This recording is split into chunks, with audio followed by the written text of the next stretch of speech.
ओम नमः शिवाय। शिवजी सदा सहाय। ओम नमः शिवाय।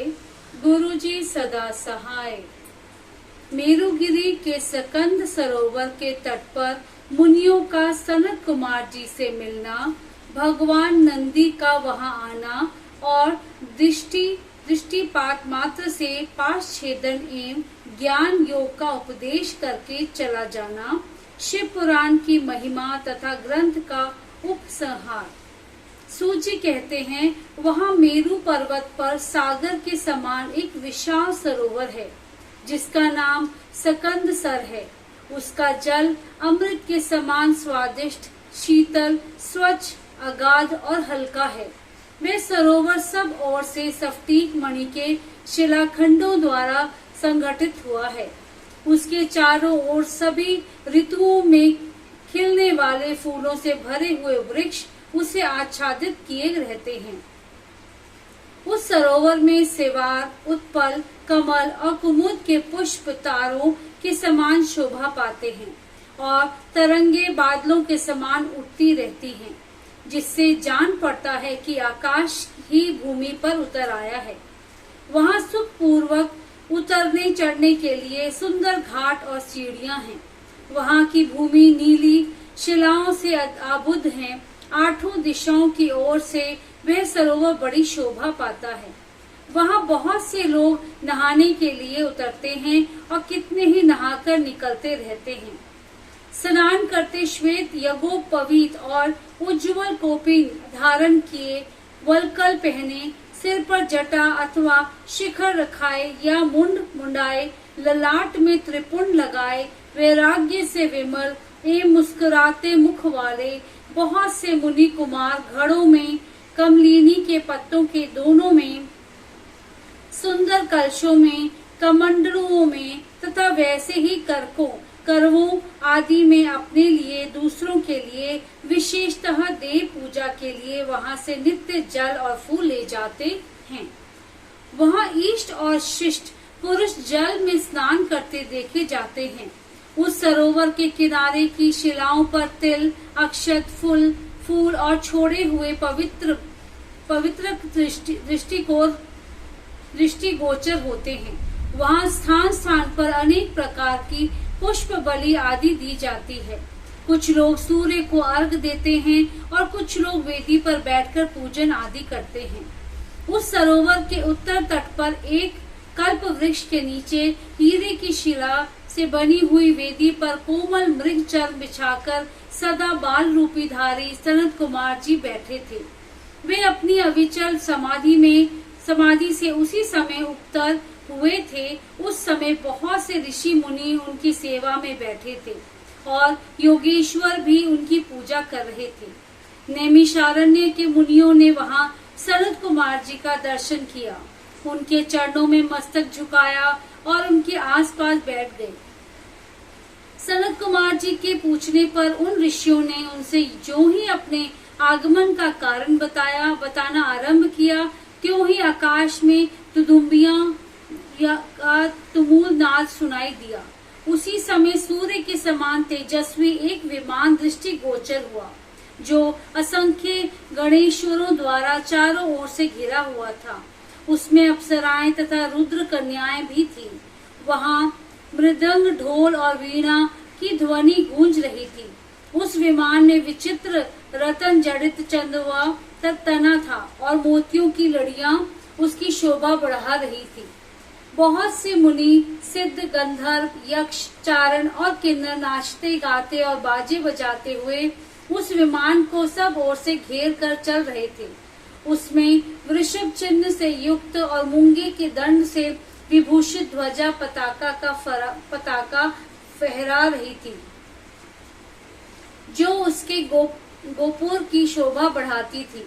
उस विमान के मध्य भाग में दो चवरों के बीच चंद्रमा के समान उज्जवल मणिमय दंड वाले शुद्ध छत्र के नीचे दिव्य सिंहासन पर शिलाद पुत्र नंदी देवी सुयशा के साथ बैठे थे।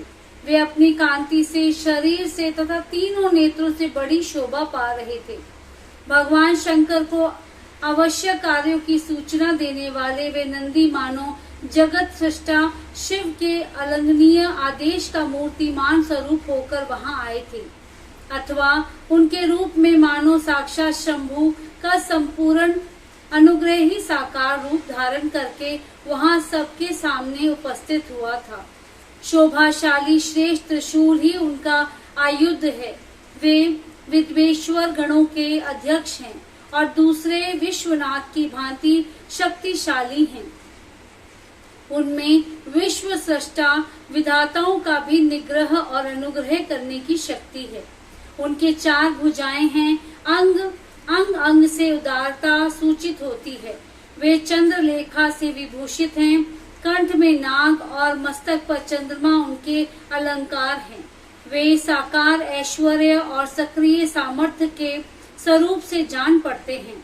उन्हें देखकर ऋषियों सहित ब्रह्मपुत्र सनत कुमार का मुख प्रसन्नता से खिल उठा। वे दोनों हाथ जोड़कर उठे और उन्हें आत्मसमर्पण सा करते हुए खड़े हो गए। इतने ही में वह विमान धरती पर आ गया। सनत कुमार ने देव नंदी को साष्टांग प्रणाम करके उनकी स्तुति की और मुनियों का परिचय देते हुए कहा, ये 6 कुलों में उत्पन्न ऋषि हैं जो नैमिषारण्य में दीर्घ काल से सत्र का अनुष्ठान करते थे। ब्रह्मा जी के आदेश से आपके दर्शन करने के लिए ये लोग पहले से ही यहाँ आए हुए हैं। ब्रह्मपुत्र सनत कुमार का यह कथन सुनकर नंदी ने दृष्टिपात मात्र से उन सबके पाशों को तत्काल काट डाला और ईश्वरीय शैव धर्म एवं ज्ञान योग का उपदेश देकर वे फिर महादेव जी के पास चले गए। सनत कुमार ने वह समस्त ज्ञान साक्षात मेरे गुरु व्यास को दिया और पूजनीय व्यास जी ने मुझे संक्षेप से वह सब कुछ बताया। त्रिपुरारी शिव के इस पुराण रत्न का उपदेश वेद के न जानने वाले लोगों को नहीं देना चाहिए।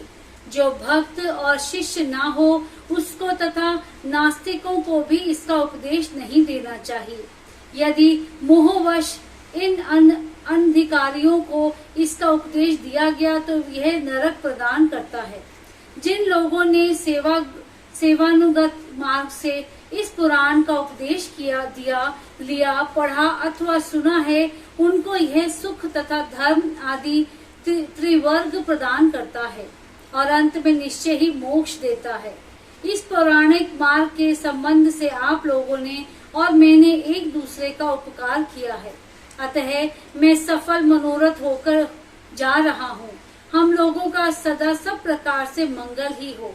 सूत जी के आशीर्वाद देकर चले जाने और प्रयाग में उस महायज्ञ के पूर्ण हो जाने पर वे सदाचारी मुनि विषय कलुषित काली काल के आने से काशी के आसपास निवास करने लगे।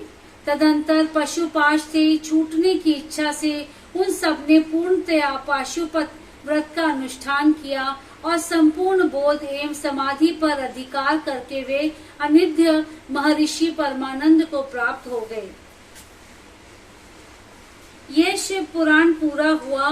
इस हितकर पुराण को बड़े आदर एवं प्रयत्न से पढ़ना तथा सुनना चाहिए।